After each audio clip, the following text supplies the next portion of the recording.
আপনাদেরকে সবাইকে স্বাগতম আমাদের এই ডুয়েটে। এবং আমার একটা জিনিস দেখে ভালো লাগছে যে আপনাদের মধ্যে অনেকে একেবারে ফ্রেশ না, কিন্তু তাও এই সাবজেক্টে আগ্রহী, এই সাবজেক্ট করতে আগ্রহী হয়েছেন। তো প্রথমেই দরকার হচ্ছে মোটিভেশন, যে আসলে 2 দিন একটা কোর্স করে একটা ডিগ্রি নিয়ে কতদূর যেতে পারবেন। একটা নির্দিষ্ট সময় পরে হয়তো আপনাদের কি আসবে, ফ্রাস্ট্রেশন, হতাশা আপনাদের মধ্যে আসবে যে না, আমাকে দিয়ে এই ডিগ্রি দিয়ে কিছু হবে না। কিন্তু এই জন্য প্রথমেই মোটিভেশনের কথা বলছি যে আমাদের দেশে এই ক্রাইসিস, যেখানে জবলেস বেশিরভাগ মানুষ, সেখানে প্রতি বছর আমাদের হচ্ছে 56,000 কম্পিউটার গ্র্যাজুয়েট দরকার। সেখানে আমরা মাত্র প্রডিউস করছি 5,000 to 6,000 প্রাইভেট এবং পাবলিক ইউনিভার্সিটি দিয়ে। তো প্রাইভেট এবং পাবলিক ইউনিভার্সিটি দিয়ে আমরা 5 to 6,000 গ্র্যাজুয়েট তৈরি করছি। আর অন্য গ্র্যাজুয়েটগুলো কাজ করছে হচ্ছে অন্য যে স্পেশালিস্ট, এরা আসছে অন্য ডিসিপ্লিন থেকে। তো এখন আপনি নিজেই চিন্তা করেন যে আমি কম্পিউটার ইঞ্জিনিয়ার, আমি যদি মেকানিক্যাল ইঞ্জিনিয়ারিংয়ে নিজেকে ডাইভার্ট করি, হয়তো আমার আইকিউ লেভেল শার্প বলে আমি ডাইভার্ট করতে পারবো, কিন্তু আমার পরিপক্কতা কি 100% আসবে না। তো আমরা যেই সমস্যায় ভুগছি সেটাই হচ্ছে এই সমস্যা, যে আমাদের বিভিন্ন সেক্টরে কম্পিউটার সায়েন্সের লোকের অভাব এবং কম্পিউটার সায়েন্স ইঞ্জিনিয়ারিংয়ের লোকের অভাব। এবং অফ দ্য রেকর্ড, যেহেতু এটার কোনো রেকর্ড সরকারের কাছে নেই, যে আমাদের ইয়াং জেনারেশনের মধ্যে ছেলে মেয়ে উভয়ই আউটসোর্সিং অথবা ফ্রিল্যান্সিংয়ের মাধ্যমে হাজার হাজার ডলার ইনকাম করছে। আমার অনেক ছাত্র আছে, আমার এমন ছাত্র আছে আজকে 8 বছর হলো পাশ করেছে, এখন চাকরি করে না, গাজীপুরেই থাকে। বলে স্যার আমি বেশি কাজ করি না, 1-2 মাসে কাজ করি, আমার 1-1.5 লাখ টাকা ইনকাম হয়। সে অনেক আপার লেভেলে চলে গেছে এবং ভালো প্রোগ্রামার ছিল। তো সেই জন্যে আমার প্রথমেই কেন আপনাদের জন্য সিনিয়র টিচার দেওয়া হয়েছে, সিনিয়র টিচার দেওয়ার কারণ হচ্ছে মোটিভেট করতে পারে, যাতে যে মোটিভেশনটা আপনাদের জন্য অত্যন্ত জরুরি। তো সেজন্য 2 দিন ক্লাস কি 5 দিন ক্লাস এটা মুখ্য বিষয় না। মুখ্য বিষয় যে আপনি কি চাচ্ছেন, আপনি কতটুকু জানতে চান, আপনার এই এক্সপার্টিসটাকে আপনি কোথায় কাজে লাগাতে চান, কি কাজে লাগাতে চান। এখন যদি এদের মধ্যে কেউ আছেন হয়তো ইনকুইজিটিভনেস কিংবা এনথুসিয়াজমের কারণে করছেন যে দেখি না এই সাবজেক্টে কি আছে, তাদের জন্য আলাদা কথা। তুমি একটা ওই কম্পিউটার খোলা নিয়ে আসো, ঠিক আছে, তাদের জন্য আলাদা কথা। কিন্তু আমার বিশ্বাস এই 58 স্টুডেন্টের মধ্যে অন্তত 30 স্টুডেন্ট আর কি, যাকে বলি আমরা হিউম্যান রিসোর্সে রূপান্তরিত হবে। আপনারা সবাই হিউম্যান রিসোর্স, কারণ সবাই লিটারেট। কিন্তু এই সম্পর্কে একটা গল্প আছে যে মানুষের 3টা ক্যাটাগরি, একটা হচ্ছে আপদ, আর একটা বিপদ, আর একটা হিউম্যান রিসোর্স। আপদ কি? আপদ হচ্ছে একজন বাবার বেকার সন্তান, সে নিজেও কিন্তু হিউমিলিয়েটেড, তাই না? সে হচ্ছে সবার দ্বারা কি হয়, সে সবার দ্বারা নিগৃহীত হয়। আবার সে বাবার টাকা নষ্ট করছে, তার সমাজে সম্মান নাই। একে আমরা মানুষের এই ক্যাটাগরিটাকে আমরা বলি হচ্ছে আপদ। বিপদ কি? বিপদ হচ্ছে ফুললি ম্যাড, ফুললি পাগল একজন মানুষ, হঠাৎ গাড়ির সামনে দাঁড়ায় গেল, নিজেও মারা গেল, সাথে সাথে গাড়ির মধ্যে যেই 8 জন যাত্রী ছিল তারাও মরল, তাই না? বিপদ। আর হিউম্যান রিসোর্স, এই যে আপনারা যারা বসে আছেন, এরা হচ্ছে হিউম্যান রিসোর্স। এরা দেশ এবং জাতির জন্যে কিছু করার প্রত্যয়ে, চেষ্টাতে আছেন এবং চেষ্টা সবাই করবে। এইটা সবসময় চিন্তা করবেন যে ইনস্টিটিউট বেস, ঢাকা ইউনিভার্সিটি থেকে কেরানিও হয়, ঢাকা ইউনিভার্সিটি থেকে সচিবও আছে, তাই না? এগুলো সব কিছু নির্ভর করে হচ্ছে মানুষের personal attitude, personal flexibility, personal attention, ইন্টারেস্টের উপরে, তাই তো, আইকিউ এর উপরে। তো সেই জন্যে আমার জানা, আমি 15 ইয়ার্স অলরেডি এই প্রফেশনে, আমার জানা আপনাদের এই DCSA course, diploma in computer application. ডিসিএসে কোর্স করে আমার ছাত্র এখন প্রায় 2 থেকে 2.5 লাখ টাকা বেতন পায়। এখন তার আবার ডিসিএসে করে কেউ হয়তো ভুলে বাসায় বসে আছে, আর কোনো ইমপ্লিমেন্টেশন নাই। ফলে নিজের মধ্যে একটা আগ্রহ উদ্দীপনা থাকতে হবে যে আমি যা জানলাম এটাকে আমি রিসোর্সে পরিণত করি, তাই তো? তো আমাদের সাবজেক্ট ফার্স্ট সেমিস্টারের BCS 1121 computer fundamentals, BCS 1121।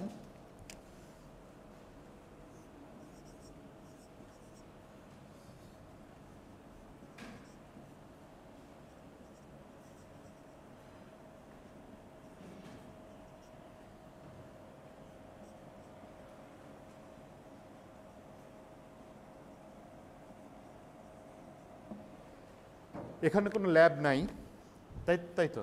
Lab নাই, এখানে কি একটা কনসেপচুয়াল কোর্স। তো কনসেপচুয়াল কোর্স, থিওরি সাধারণত মনোটোনাস হয়।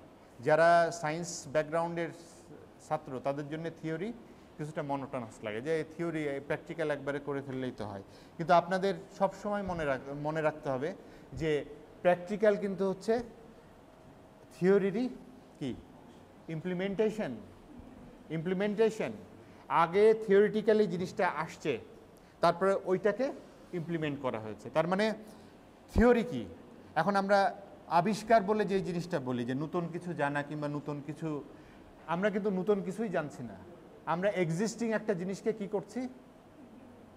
এক্সিস্টিং একটা জিনিসকে ম্যানেজ করছি। একটা বোমা বাস্ট হলে একটা চারিপাশে একটা শক্তি ছড়িয়ে পড়ে, একটা শক্তির উদ্ভব হয়। এই শক্তিকে আমি মেকানিক্যালে চলে গেছি, কিন্তু এই শক্তিকে আমি হচ্ছে ইঞ্জিনের মধ্যে নিয়ে কি করছি? চাকা ঘোরাচ্ছি, হুইল ঘোরাচ্ছি, তাই না? তার মানে এটা কি?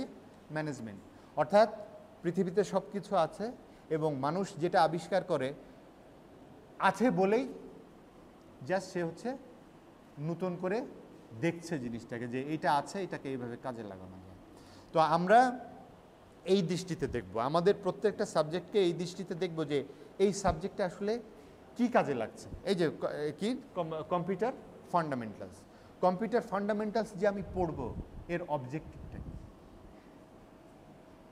আপনারা চিন্তা করেন যে যদি বলা হতো যে নামাজ পড়লে 200 টাকা দেওয়া হবে, একটা মসজিদও ফাঁকা পেতেন প্রতি ওয়াক্তে? হ্যাঁ, পেতেন না। তাহলে আপনার অবজেক্টিভ যদি টাকা ইনকাম থাকতো, আর আল্লাহ যদি বলে দিত পড়লেই তুমি 200 টাকা পেয়ে যাবে, তাহলে কিন্তু একটা মসজিদে আপনি মসজিদ তৈরি করে শেষ করতে পারতেন। তো সেরকম এই প্রত্যেকটা সাবজেক্টে একটা অবজেক্টিভ আছে। তো কম্পিউটার ফান্ডামেন্টালস যেহেতু আমরা কম্পিউটার সায়েন্সে কি করব? গ্র্যাজুয়েশন করব। গ্র্যাজুয়েশনের জন্য যে প্রোগ্রাম আমরা লিখব, সেই প্রোগ্রাম কার উপরে লিখব? কাকে বেসিস করে লিখব? কম্পিউটারকে বেসিস করে লিখব। এখন কম্পিউটারকে বেসিস করে লিখব, কম্পিউটারের কোন ডিভাইস কি কাজ করে এটা যদি আমি নাই জানি, তাহলে কাউকে কথা বলা বন্ধ করব, তার হাত বেঁধে তো লাভ নাই, তার কি করতে হবে? মুখে টেপ মেরে দিতে হবে, তাই তো? তার মানে কোন ডিভাইস, কোন পার্ট কি কাজ করছে, এটা হচ্ছে আগে আমার জানতে হবে। তারপরে না আমি হচ্ছে স্পেসিফিক অপারেশন করতে পারবো ওই পার্টের উপর, তাই তো? তো দেখেন, আমাদের ফার্স্ট পার্ট হচ্ছে কম্পিউটার বেসিক্স। কম্পিউটার বেসিক্সের মধ্যে আছে history and development of computers, generation of computers, type of computers, impact of computers on society. এই সম্পর্কে আজকে আমরা আলোচনা করব, আর বাদবাকিটা দেখে যাই। Computer hardware and peripherals. এর মধ্যে কম্পিউটার হার্ডওয়্যারের মধ্যে আছে হচ্ছে CPU, FDD hard disk, RAM random access memory, ROM read only memory. RAM এবং এফডিডি হার্ড ডিস্ক, যেটা ফ্লপি ডিস্ক, আর হার্ড ডিস্ক হচ্ছে এইচডিডি, তাই তো? তো র্যাম এবং এইচডিডি এই দুটোর মধ্যে একটা কিন্তু গঠনগত পার্থক্য আছে, এদের বৈশিষ্ট্যগত একটা পার্থক্য আছে। দুটোই কিন্তু মেমোরি, একটা ভোলাটাইল একটা নন ভোলাটাইল, তাই না? একটা পাওয়ার অফ করার সাথে সাথে মেমোরিটা কি হচ্ছে, চলে যাচ্ছে, মেমোরি আর কোনো না। আরেকটা হচ্ছে পাওয়ার অফ করলেও মেমোরিতে আমার ডাটাগুলো থেকে যায়। একটা জিনিস মনে রাখবেন যে মানুষ ছাড়া কোনো সম্পদের কোনো দাম নাই। আপনি বলেন যে গাড়ি এত দাম, কে বলে? আপনি বলেন এই বাড়িটা $1.5 মিলিয়ন দিয়ে কিনলাম, কে বলে? মানুষ বলে। পৃথিবীতে মানুষ ছাড়া, যতই আমরা বলি যে মানুষ সৃষ্টি করে আল্লাহ না করলে, মানুষ সৃষ্টি না হলে পৃথিবীটাও এরকম আর কি কোনো পরিবর্তন হতো না, হতো? তো এখন র্যাম ছাড়া কম্পিউটারের কোনো, মনে করেন যে মিস্ত্রি, একজন মিস্ত্রির হচ্ছে ওয়ার্কিং প্লেস কোনটা? একজন ভালো মেকানিক্সের ওয়ার্কিং প্লেস কোনটা? গ্যারেজ। একজন টিচারের ওয়ার্কিং প্লেস কোনটা? Lecture room.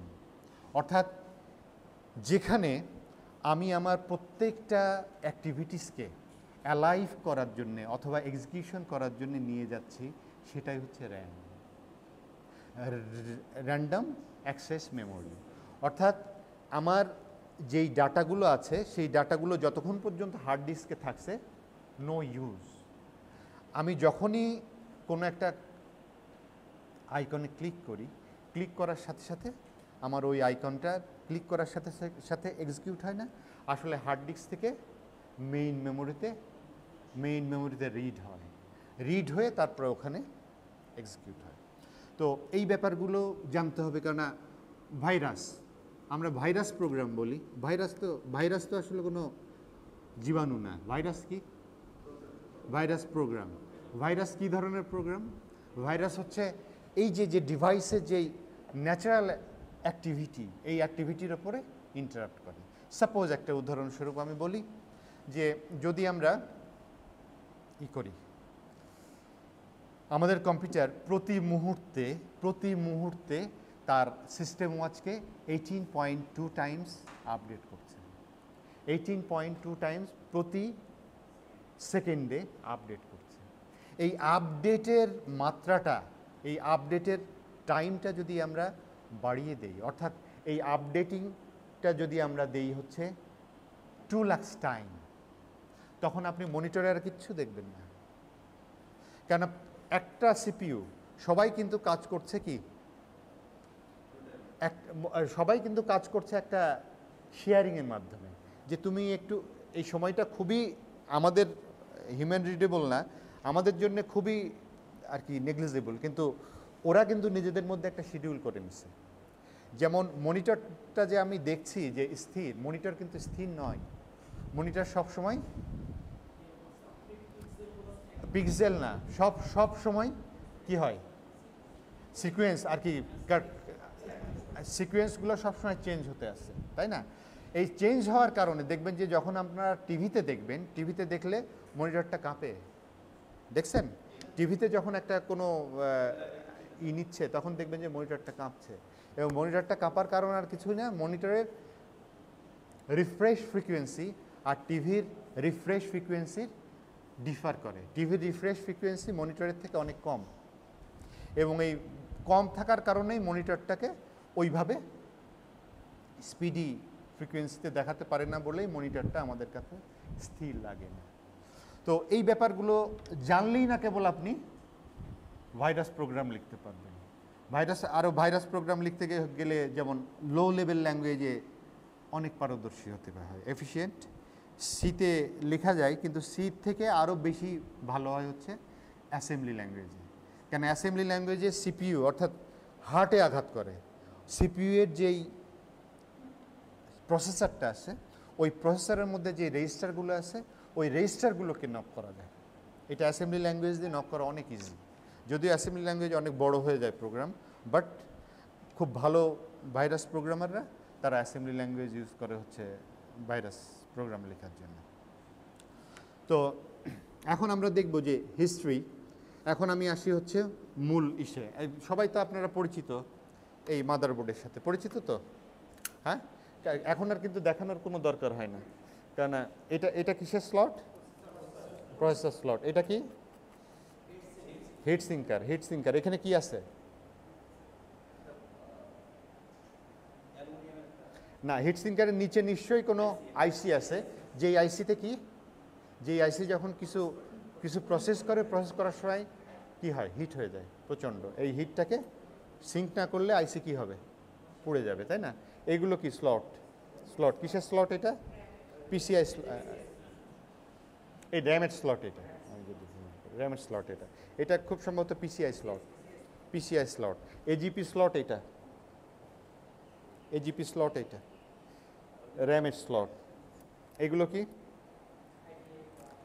আইডি কন্ট্রোলার, তাই না? আইডি কন্ট্রোলার কি ওই হার্ড ডিস্কের সঙ্গে কেবল, হার্ড ডিস্কের সঙ্গে মাদারবোর্ডের যে কানেকশনটা, চওড়া কেবল আছে না, ওই চওড়া কেবলের মাধ্যমে যে কানেকশনটা হয় সেটা হচ্ছে এই এই যে এর মাধ্যমে, তাই না? আর এটা কি সাটা, সাটা কানেক্টর, তাই না? সাটা এখান দিয়ে কানেকশন হয়। তো ঠিক আছে, এখন তো কম্পিউটার মোরালেস সবার আছেই, সেই জন্য আমার ধারণা যে এখন আমার পরবর্তী আলোচনা যে কম্পিউটার আসলে কোন নাম্বার সিস্টেমে ক্যালকুলেশন করে।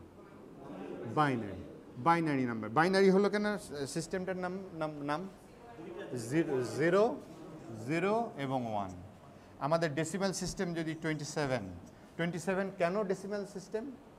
কেননা এর হচ্ছে বেজ হচ্ছে 10, অর্থাৎ এর পজিশনাল ওয়েট হচ্ছে 10 টু দি পাওয়ার 0, এর positional wait 10 to the power 1।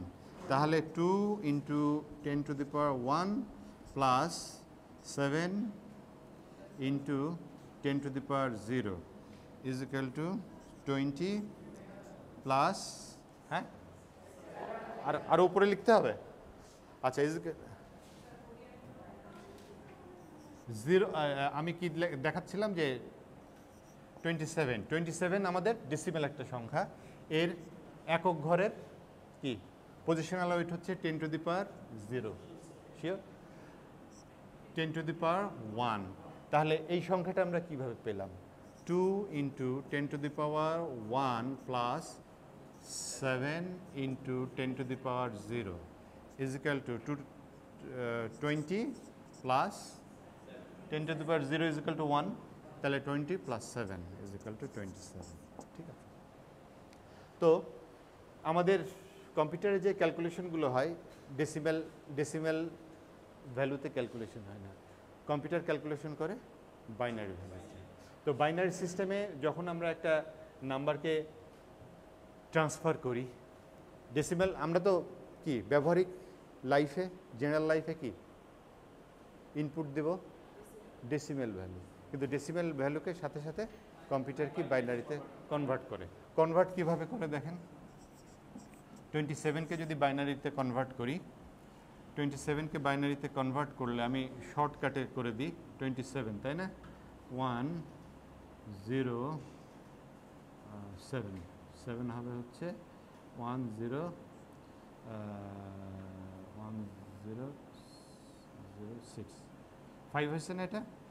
5 6 1 4 7 7, আর কত আপনার আছে? 7 1, তাহলে কত হলো?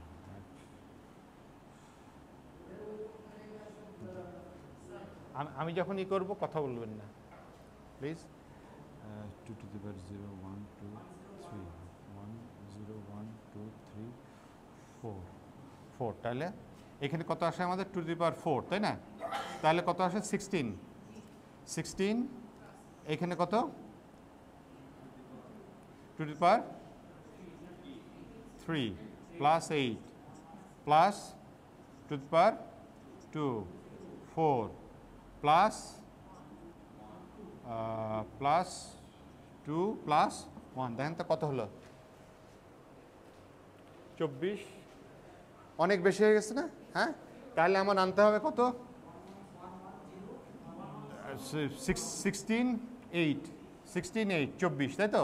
24 আমি রাখতে পারি, তাহলে এখানে কি দেবো আমি? হ্যাঁ, এখানে আমি 0 দেবো, হয়ে গেছে না?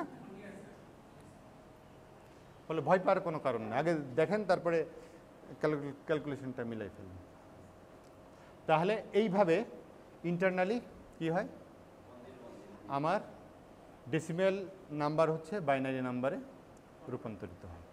তো বাইনারি নাম্বারে রূপান্তরিত হয়। এখন আমরা দেখব যে কম্পিউটারের হিস্ট্রি, কম্পিউটার ফার্স্ট কখন তৈরি হয়। কম্পিউটারের ফার্স্ট জেনারেশন, জিরোথ জেনারেশন বলা হয়। Zeroth generation, first generation, second generation, third generation এবং ফোর্থ জেনারেশন। এই পাঁচটা জেনারেশন আছে কম্পিউটারের ইভলিউশনের ক্ষেত্রে। কি কি? Zeroth, first, second, third, fourth. ঠিক আছে? ছিল যে মেশিনটা কি ছিল আপনার? মেকানিক্যাল। মেকানিক্যাল মানে যে হাত দিয়ে ঘোরায় কাজ করতে হতো, তাই না? মেকানিক্যাল। এই ধরনের মেশিনগুলো যেই যুগে প্রতিষ্ঠিত হয়েছে সেই যুগটাকে আমরা বলছি হচ্ছে জিরোথ জেনারেশন।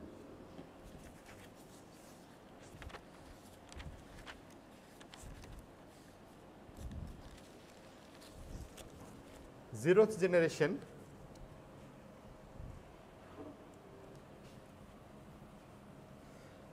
জেনারেশনের আমাদের টেনিউর হচ্ছে 1642 to 1945।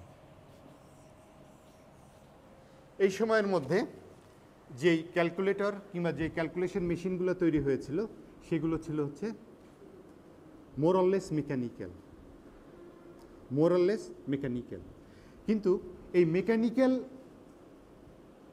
ক্যালকুলেশন মেশিনগুলোর সাথে যখন কিছু এক্সট্রা ফিচার ইম্পোজ করা হয়েছে, এক্সট্রা ফিচার কি? কিছু প্রোগ্রামেবল ফিচার ইম্পোজ করা হয়েছে। যেই ফিচারটা কি ছিল? পাঞ্চ কার্ডের মাধ্যমে মেশিনে কি দেওয়া হতো? মেশিনে ডাটা দেওয়া হতো। ডাটা দিয়ে একজন ইউজার চলে আসতো, চলে এসে পরের দিন যে দেখতো যে তার ডাটা এক্সিকিউট হয়েছে কিনা। এক্সিকিউট হতেও পারে, আবার ডাম্প অফ মেমোরি হিসেবে দেখা দিতে পারে। যেমন এখন আমরা কি একটা প্রোগ্রামে এক্সিকিউট করে, মোর ইন্টারেক্টিভ এখনকার এই সিস্টেম। ফলে এখন আমরা একটা প্রোগ্রাম এক্সিকিউট করতে যেয়ে যদি কোনো ভুল থাকে সাথে সাথে বলে যে এরর আছে, তাই না? এক্সিকিউশন করার পরে যে আউটপুটটা আপনাকে দেখাচ্ছে। কিন্তু সেই আমলে কিন্তু ওটা ছিল না। সেই আমলে একটা পাঞ্চ কার্ডের মাধ্যমে ডাটা দিয়ে যাচ্ছেন, তারপরে 2 দিন 3 দিন 1 দিন পরে কিংবা পরের দিন এসে ডাটাটা নিচ্ছেন। ডাটার আউটপুট সঠিক আউটপুটও পেতে পারেন, আবার মেমোরি ডাম্প হিসেবেও ডাটাটাকে পেতে পারেন। তো এই ধরনের যেই কম্পিউটার আবিষ্কৃত হয়, সেই কম্পিউটার আবিষ্কার করেন হচ্ছে ব্যাবেজ, চার্লস ব্যাবেজ।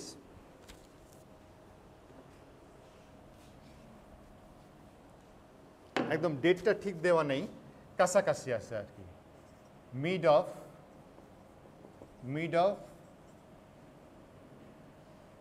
1800s। এই মেশিনটাকে আধুনিক কম্পিউটারের জনক বলা হয় কাকে? চার্লস ব্যাবেজকে। কেন বলা হয়?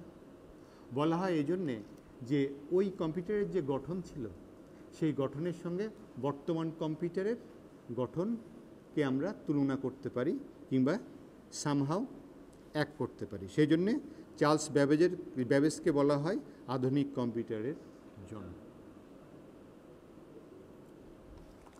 আধুনিক কম্পিউটারের জনক চার্লস ব্যাবেজ যখন এই ধরনের কম্পিউটার আবিষ্কার করলেন, তারপরে 1890-তে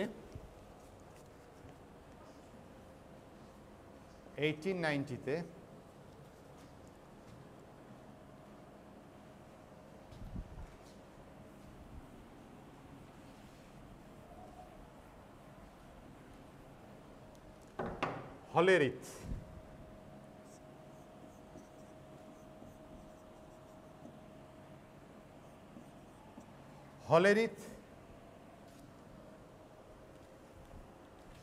একটা টেবুলেটিং মেশিন আবিষ্কার করলো, যেই টেবুলেটিং মেশিনটা আপনার তৎকালীন সময়ে আমেরিকার আদমশুমারি পরিচালনা করার জন্য ইউজ করা হয়েছে। ওই মেশিন দিয়ে হলেরিথ উইদিন 6 সপ্তাহের মধ্যে কি করলেন?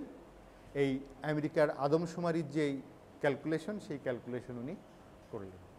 তো দেখেন 6 সপ্তাহে করলেন, সেটাই সেই আমলে কতটা গ্রহণযোগ্য ছিল, তাই না, পজিটিভ ছিল। এবং এই কোম্পানি পরবর্তীতে কি হিসাবে প্রতিষ্ঠা পায়? আইবিএম। হলিডিথ হচ্ছে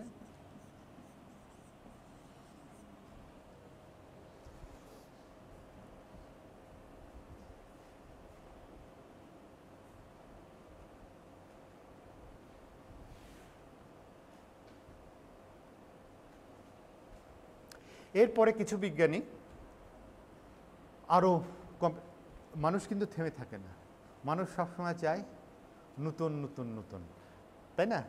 তো আমার জীবনের 10.5 বছর কাটছে বিদেশে, তো আমি দেখছি যে নতুন নতুন চাওয়ারও একটা আছে, শেষ আছে। এক সময় পরে মানুষ কি হয়, এক সময় পরে মানুষ ফ্রাস্ট্রেটেড হয়ে যায়। নতুন তো আর নতুন নতুন কিন্তু খুঁজে পাওয়া বেশ কঠিন। নতুন খুঁজে পাওয়া বেশ কঠিন মানে প্রকৃতিতে আছে, কিন্তু সেটাকে তো আপনার কি করতে হবে, এক্সট্র্যাক্ট করতে হবে। এক্সট্র্যাক্ট করে তারপরে সেটাকে আপনি যখন ই করবেন তখন যেমন পশ্চিমা বিশ্বে আপনার 470 কিলোমিটার স্পিডের ট্রেনে যেই বাচ্চাটা উঠে ফেলেছে, চড়ছে, তার কিন্তু 470 কিলোমিটার ট্রেনের প্রতি কোনো আকর্ষণ নেই। তার কাছে ওইটা হচ্ছে একেবারেই নর্মাল, যে আচ্ছা 470-এর বেশি যখন হবে তখন সেটা আমার জন্য থ্রিল ম্যাটার, তাই না? তো সেই জন্যে আর কি উন্নতির কিছু আছে আর কি, ড্রব্যাক্সও আছে। আর এই উন্নতির ড্রব্যাক্সটাকে করার জন্যে আপনার মধ্যে যাতে উন্নতির ড্রব্যাক্স কাজ না করে, সেই জন্যে আপনার 3টা জিনিস দরকার। একটা হচ্ছে মনের খাদ্য, একটা হচ্ছে দেহের খাদ্য, আর একটা হচ্ছে আত্মার খাদ্য। এখন আত্মার খাদ্য আর মনের খাদ্য, এই দুটোর মধ্যে পার্থক্য কী? একটা মানুষের কিন্তু মন খারাপ কাজ করে আনন্দ পায় না? কারোর কোনো ক্ষতি করে বললেন ব্যাটারে সাহায্য করছি, তাই না? কিন্তু আত্মা কিন্তু খারাপ কাজে কখনোই সায় দেয় না এবং কখনো আনন্দ পায় না। এবং এই 3টার যদি আপনি প্রপার ফিডিং করতে পারেন, তাহলে আপনি সাকসেসফুল মানুষ এবং আপনি পৃথিবীতে ভালো থাকবেন। এবং আমি পার্সোনালি, আপনাদের মধ্যে অনেকে হয়তো আছেন, আমি পার্সোনালি বিশ্বাস করি যে মৃত্যুর পরের জীবন আছে। আর কম্পিউটার সায়েন্স পড়ে আমার আরও বিশ্বাস দৃঢ় হয়েছে যে মৃত্যুর পরের জীবন আছে। কেউ যদি মনে করে যে নাই, তো ঠিক না। তো এখন ওয়েস্টার্ন কান্ট্রির যে হতাশা, সেই হতাশা কাটানোর থাকার মূল কারণ হচ্ছে ওদের আত্মার ফিডিংটা কম। আত্মার ফিডিংটা এমনি কিন্তু সব কিছু ঠিক আছে, ওইটা থাকলে ওরা আরও ভালো থাকতো। তো যাই হোক, তো এরপরে যখন নতুন আবিষ্কার হয়, নতুন আবিষ্কারে আসে হচ্ছে ইলেকট্রোম্যাগনেটিক রিলে দ্বারা মেকানিক্যাল মেশিনকে কন্ট্রোল করা হয়। ইলেকট্রোম্যাগনেটিক রিলে বলছি আমরা। ইলেকট্রোম্যাগনেটিক পাওয়ার কিংবা শক্তিটা কি?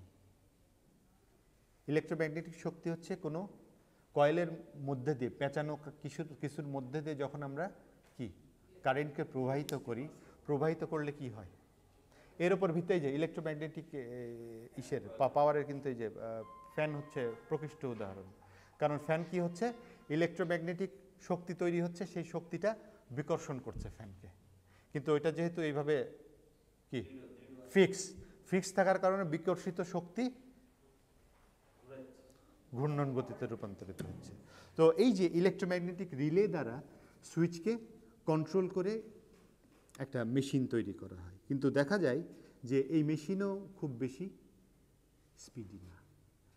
এই মেশিনকে আরও স্পিডি করার জন্যে পরবর্তী জেনারেশনে চলে আসতে হয়। জেনারেশন ফার্স্ট জেনারেশনে ভ্যাকিউম টিউব ইউজ করা হয়। ফার্স্ট জেনারেশনে আমরা ইউজ করি হচ্ছে ভ্যাকিউম টিউব।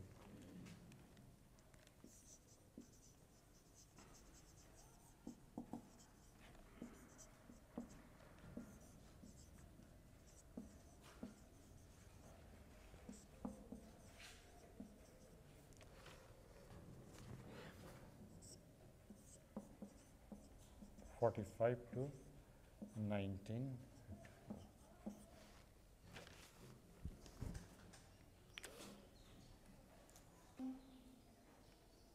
এই ভ্যাকুয়াম টিউব কম্পিটিশন মেশিনের যে সমস্যা সেটা হচ্ছে যেহেতু বাল্ব আছে, বাল্ব থাকার কারণে কি হয়, হিট এমিট করে, প্রচুর পরিমাণে হিট এমিট করে। যেই ঘরে এই রকম মেশিন রাখা সেই ঘরে মানুষ ঢোকা দায় হয়ে পড়ে। তো এই সমস্যার সমাধানের জন্যে আবার যেহেতু ভ্যাকুয়াম টিউব আছে আমাদের, এই ভ্যাকুয়াম টিউব ফ্রিকুয়েন্টলি নষ্ট হতে থাকে এবং সেই জন্যে ভ্যাকুয়াম টিউবকে কি করা হয়, ভ্যাকুয়াম টিউবকে রিপ্লেস করা হয় কার মাধ্যমে, ট্রানজিস্টরের মাধ্যমে। ট্রানজিস্টরের মাধ্যমে দেখেন ম্যাগনেটিক ইলেকট্রোম্যাগনেটিক রিলের মাধ্যমে যেই মেশিন কন্ট্রোল করা হয় সেই মেশিনের তুলনায় কিন্তু স্পিডি মেশিন হচ্ছে আমাদের first generation machine vacuum tube machine. But vacuum টিউবের যে ডিসঅ্যাডভান্টেজ, ওই ডিসঅ্যাডভান্টেজ থেকে আমাদের বের হয়ে আমরা কি করি, আমরা ট্রানজিস্টর ইউজ করি। ট্রানজিস্টর ইউজ করার ফলে আমাদের মেশিন কি হয়, ওর তুলনায় গরম হয় না এবং ওর আগের তুলনায় অনেক অনেক ছোট, স্পিড বেশি হয়, সাইজের ছোট হয়ে যায়। সাইজের ছোট কি পরিমাণ হয় দেখেন, সেকেন্ড জেনারেশনের কম্পিউটার হচ্ছে ফার্স্ট জেনারেশনের কম্পিউটার তুলনায় ফার্স্ট জেনারেশনের কম্পিউটারের তুলনায় 1/100 গুণ ছোট। 100 গুণের 100 ভাগের 1 ভাগ মাত্র, 100 ভাগের 1 ভাগ সাইজে চলে আসে। এরপরে আমাদের আসছে হচ্ছে থার্ড জেনারেশন। থার্ড জেনারেশনের কম্পিউটারে সবসময় মানুষ তো উন্নতিই চাচ্ছে, তাই না? থার্ড জেনারেশনের কম্পিউটারে গিয়ে আমাদের সমস্ত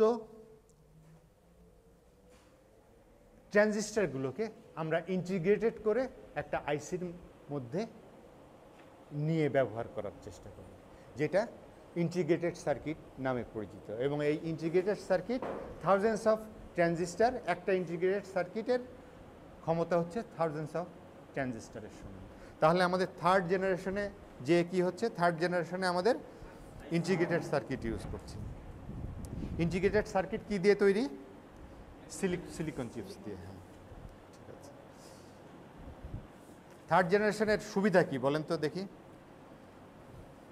থার্ড জেনারেশন নিঃসন্দেহে ফার্স্ট হবে, যেহেতু দেখেন কিছু জিনিস আছে লজিক থেকেই বলা যায় যে নিঃসন্দেহে ফার্স্ট হবে এবং রিলায়েবল হবে, যেহেতু ইন্টিগ্রেটেড এবং সিলিকন দিয়ে তৈরি, এটা নষ্ট কম হয়। এরপরে আসছে আপনার present status, present computer, fourth generation computer. এইটার সূত্রপাত কিংবা শুরু হয় হচ্ছে 1971-এ। এখানে ইউজ করা হয় আমাদের মাইক্রো প্রসেসর। এই মাইক্রো প্রসেসরও কিন্তু কি দিয়ে তৈরি, ওই সিলিকন চিপস, তাই না? সিলিকন চিপস, কিন্তু আমাদের আগের জেনারেশনের তুলনায় এখানে আরও বেটার, এখানে আরও কিছু এক্সট্রা লজিক, এগুলো নিয়ে আমরা সামনে আরও পড়ব। এক্সট্রা কিছু লজিক সার্কিট ইউজ করা হয়, এএলইউ, অ্যারিথমেটিক লজিক ইউনিট, তারপরে কন্ট্রোল ইউনিট ইত্যাদি ইত্যাদি ইউনিটগুলো এর সঙ্গে অ্যাড থাকে। তো এইটা হচ্ছে আমাদের ফোর্থ জেনারেশন কম্পিউটার। এরপরে আসেন ক্লাসিফিকেশন অফ কম্পিউটার। সিলেবাসে কি ক্লাসিফিকেশন অফ কম্পিউটারের কথা বলছে না? হ্যাঁ, type of computer.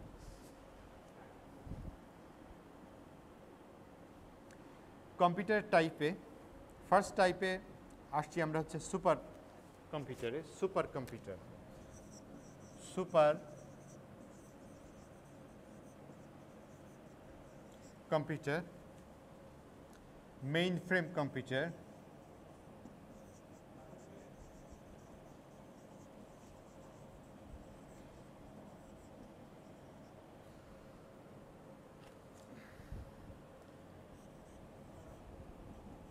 Mini computer,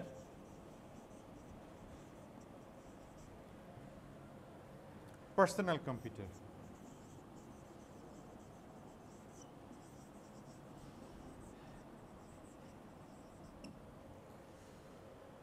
super computer, main frame computer, mini computer, personal computer. এই কম্পিউটারগুলো কিন্তু তাদের ক্ষমতা এবং কি সাইজের উপরে ভিত্তি করে ক্লাসিফিকেশন করা হয়েছে। যেমন সুপার কম্পিউটার হচ্ছে largest computer in the world. Super কম্পিউটারের থেকে বড় কম্পিউটার আর নেই। তো সুপার কম্পিউটারগুলো সাধারণত লেস অ্যাফোর্ডেবল, কারণ সবাই তো অ্যাফোর্ড করতে পারে না। আমি আপনি সুপার কম্পিউটার কিনতে পারবো না, এমনকি একটা অর্গানাইজেশনের পক্ষে সুপার কম্পিউটার কেনাও কষ্টসাধ্য। এটা একমাত্র কোনো দেশ, কোনো জাতি, কোনো এইগুলো হচ্ছে সুপার কম্পিউটার ইউজ করতে পারে। তো সুপার কম্পিউটারের মধ্যে এখানে একটা উদাহরণ দেওয়া আছে, দেখেন এটা সম্পর্কে পড়েন। Cray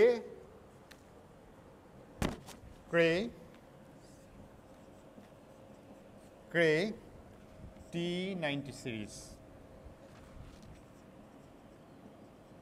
series super computer.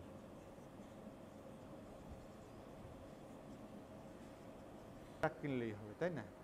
কারণ 20 টনি ট্রাকের দাম যদি আপনার ইট বাইরে হয়, ক্ষমতার বাইরে, তখন আপনি কি করবেন? মেইন ফ্রেম কম্পিউটার ইউজ করবেন।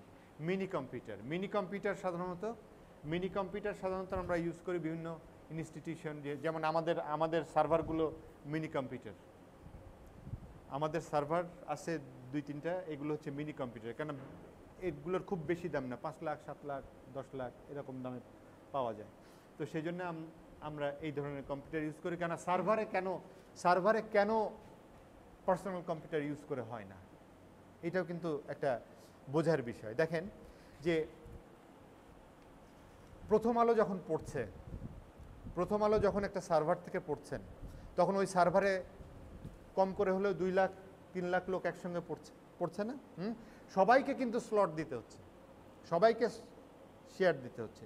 এখন এই শেয়ার দিতে যেয়ে যদি প্রসেসর স্পিড, র্যাম খুব শক্তিশালী না হয়, তাহলে দেখা যাবে যে কম্পিউটার হ্যাং করেছে। তো সেই জন্যে যারা নেটওয়ার্ক ডিজাইন করে, তারা ডিজাইন করার সময় লোড ক্যালকুলেট করে যে কত ইউজার কাজ করবে, কী ধরনের ইউজার কাজ করবে, কী ধরনের ডাটা ডাউনলোড হবে, কী ধরনের ডাটা আপলোড হবে, এর উপরে ভিত্তি করে একটা নেটওয়ার্ক সলিউশন করতে হয়। এরপরে পার্সোনাল কম্পিউটারের সঙ্গে তো আমরা পরিচিত তো। হ্যাঁ, এই আমরা যেটা ইউজ করি, ডেস্কটপ কম্পিউটার, ল্যাপটপ, এগুলো সব পার্সোনাল কম্পিউটারের মধ্যে পড়ে। এরপরে সিলেবাসে আছে আপনাদের impact of computer on society. Impact of computer on society.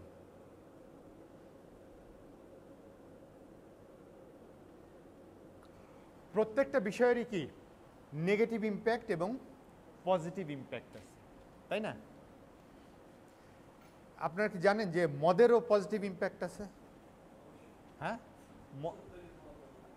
এবং ওষুধ তৈরিতে মদ ব্যবহৃত হয়, এবং মদ একটা নির্দিষ্ট পরিমাণে যারা করে ঠান্ডার দেশে, এদের হার্ট স্ট্রোক করার কমে যায় নির্দিষ্ট পরিমাণে। আবার পরিমাণ বাড়াই দিলে দেখা যাবে কি হবে, পরিমাণ বাড়াই দিলে লিভার সিরোসিস।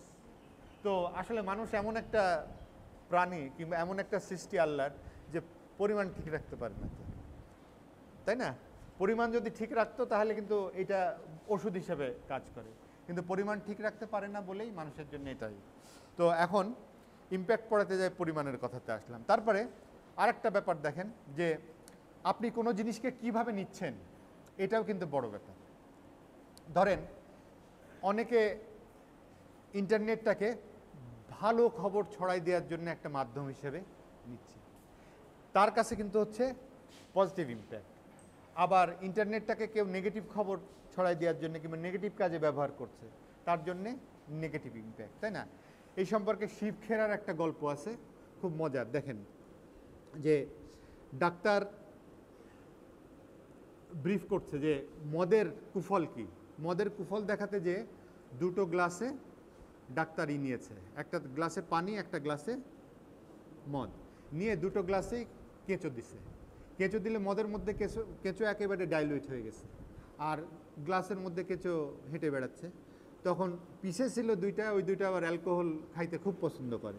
তো তাদের ফরে যুক্তি নিতে হবে, বলে বুঝছি, মদ খাইলে পেটে কৃমি হইব না, বুঝছেন?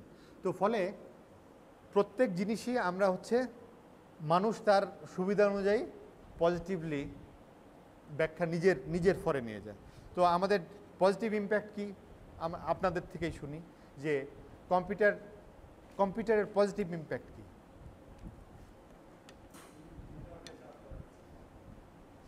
পজিটিভ নেটওয়ার্ক থাকার কারণে, নেটওয়ার্ক আমরা যদি সেক্টর ওয়াইজ ভাগ করি, আমরা এডুকেশনে পজিটিভ ইম্প্যাক্ট কি?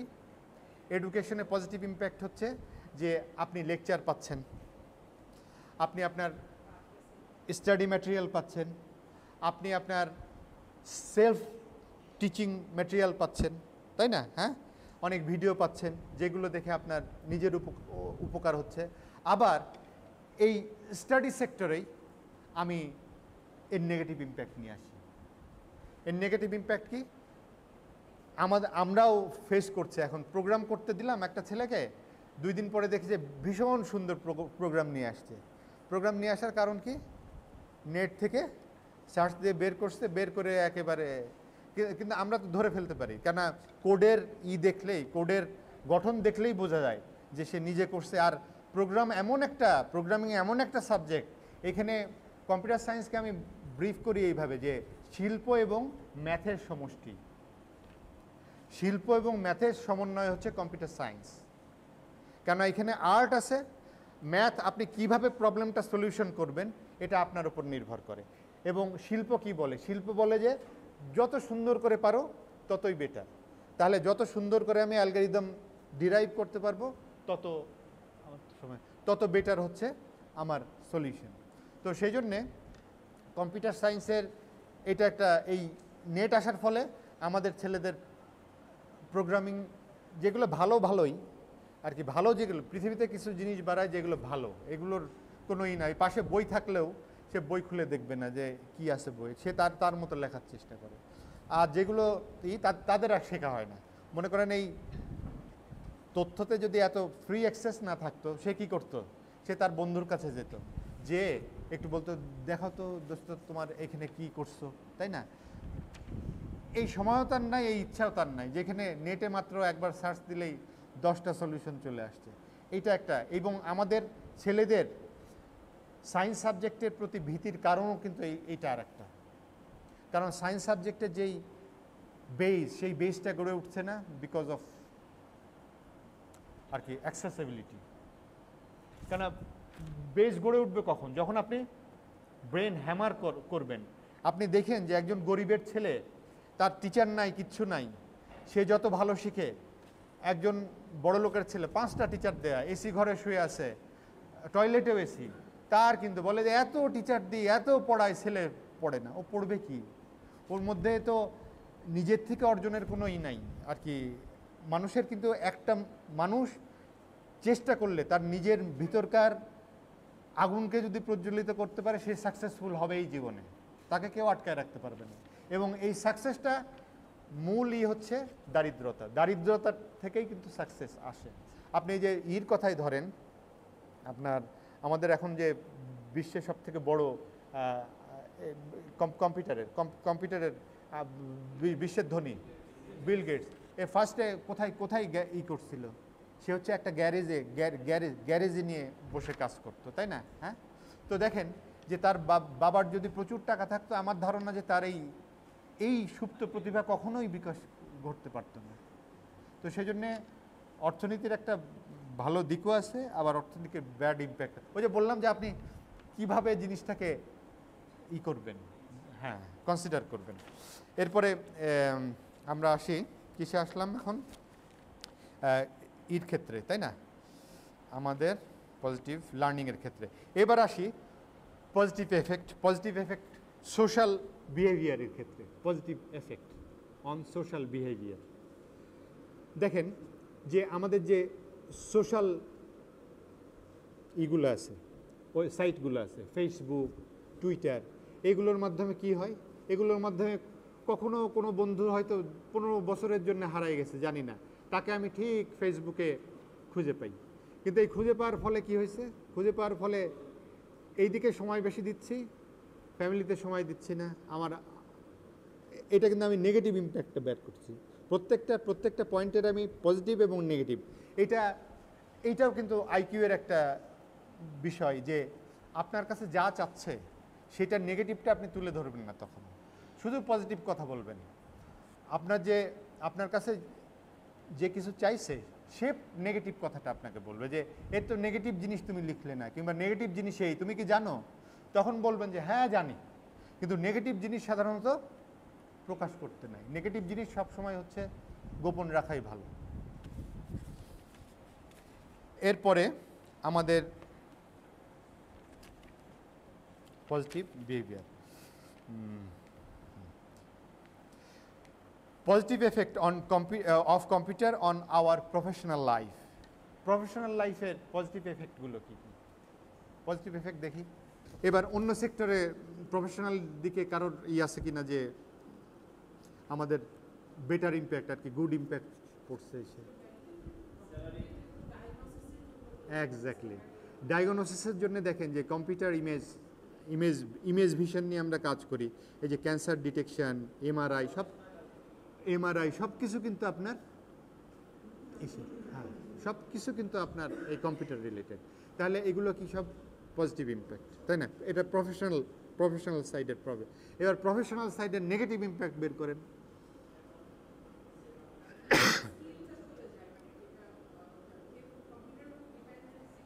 এমন অবস্থা হয় যে আমি আমার জীবনে রচনা মুখস্থ করেছি 24 বার লেখে, একটা রচনা 24 টাইমস লিখলে মুখস্থ হয়ে যেত, ফেলে দিতাম কাগজ। তো এখন আমার লিখতে গেলে হাতের কিন্তু ওই স্পিড নাই। কারণটা কি? এবং আমার খুবই ভয় লাগে যে কখনো যদি কোনো আর্থকোয়েক কিংবা কিছুতে পৃথিবী হঠাৎ কলাপস করে, মানুষ আবার আগের জামানায় ফিরে না যায়, কারণ মানুষের কাছে তো কিছু থাকছে না, সব হচ্ছে। এবং এই জন্যে এখন ইমফ্যাসিস দেওয়া হচ্ছে যে ডিজিটাইজড ফর্মের সাথে সাথে ডাটা ওয়ারহাউস। ডাটা ওয়ারহাউসটা কি জানেন তো? ডাটা বেজ আর ডাটা ওয়ারহাউসের মধ্যে পার্থক্য, ডাটা ওয়ারহাউস এবং ডাটা বেজের মধ্যে পার্থক্য হচ্ছে ডাটা ওয়ারহাউসে ডাটাটাকে ডাইনামিক্যালি কি করা হয়, ডাইনামিক্যালি আমরা স্টোর করছি, এবং ডাইনামিক্যালি স্টোর করার সাথে সাথে আমাদের ডকুমেন্টের যে ডাটাগুলো আছে ওই ডাটাগুলোকে ইটিএল টেকনোলজির মাধ্যমে, এক্সট্র্যাক্ট, ট্রান্সফরমেশন অ্যান্ড লোড, এই তিনটা টেকনোলজির মাধ্যমে, এই সফটওয়্যার আছে, এই তিনটা টেকনোলজির মাধ্যমে ডাটাবেজে আমরা ডাটাটাকে, অর্থাৎ আপনার কাছে যে লিখিত ডকুমেন্ট আছে ওইখান থেকে আবার লিখে ডাটা এন্ট্রি করা, এটা যথেষ্ট কষ্টের বিষয়। এইটাকে আপনি ইটিএল এর মাধ্যমে ডিজিটাইজড ফর্মে নিয়ে যান। এই ধরনের হচ্ছে ডাটা ওয়ারহাউস।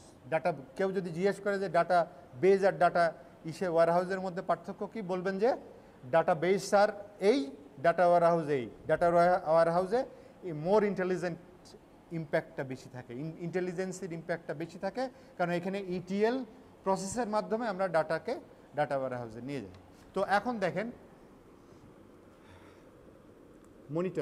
মনিটরে বেশিক্ষণ বসে থাকলে কি হয়?